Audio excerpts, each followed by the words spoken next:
Welcome. This is my channel, and I tell stories of the mysterious, twisted, and paranormal. And if you're a returning viewer, thank you for coming back. And if you are new to the channel, then welcome. And please consider subscribing and turning on your post notifications.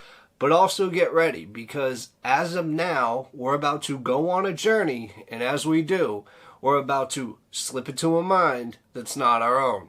So let's go.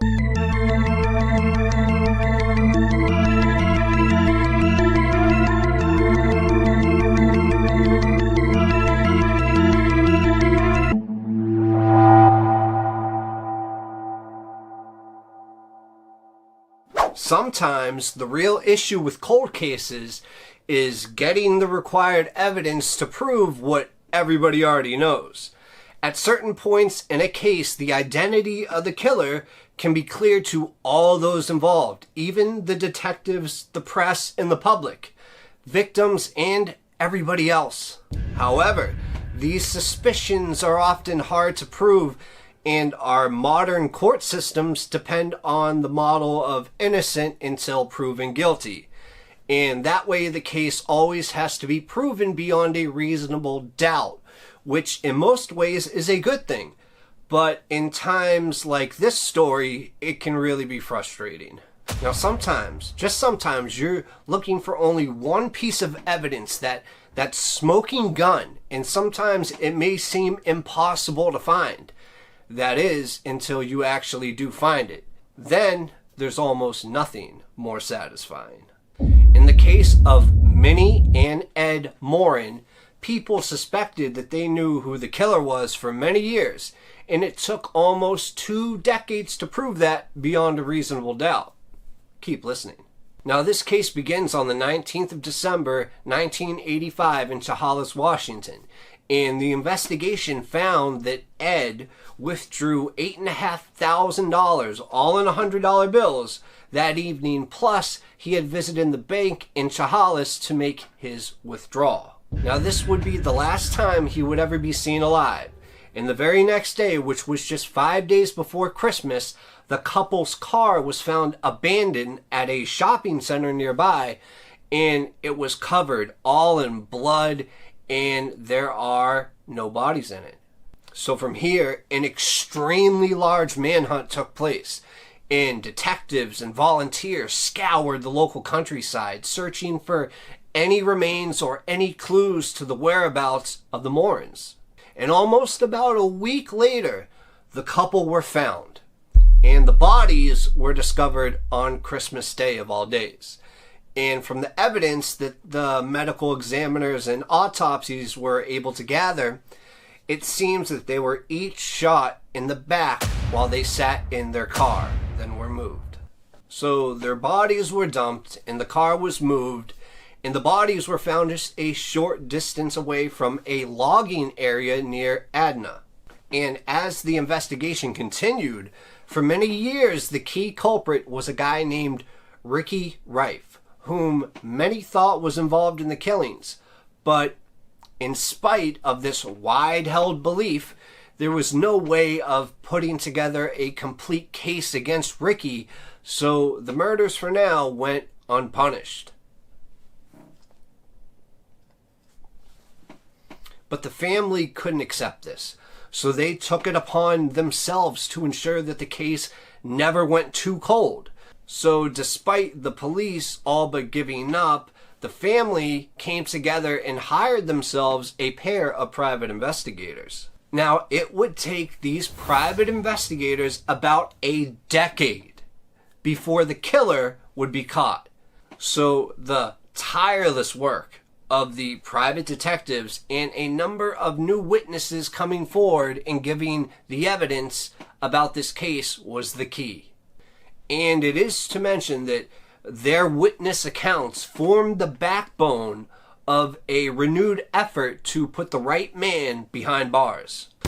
And all of their details were passed along to the sheriff's department, and from here, Ricky Rife was arrested and put on trial. And he was now 55 years old and was just a young man when the murders originally took place. and he had moved to a place named King Salmon in Alaska, but was forced to return to Lewis County to stand trial for his crimes.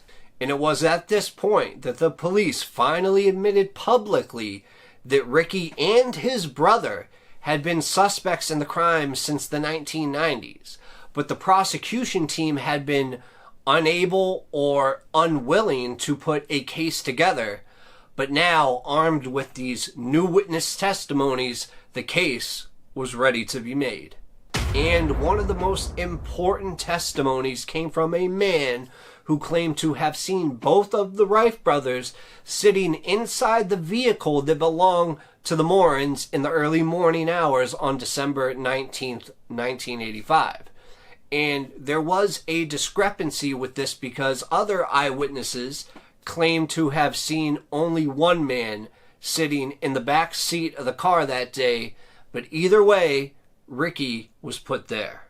And then, when presented with a lineup of men, a number of witnesses were able to correctly select the Rife brothers. But these brothers were inseparable. They did everything around town together, and at the time of the trial, however, John, who was Ricky's little brother, passed away at the age of 50. So for now at least, the younger brother was unable to be tried for the murder of Minnie and Ed Morin.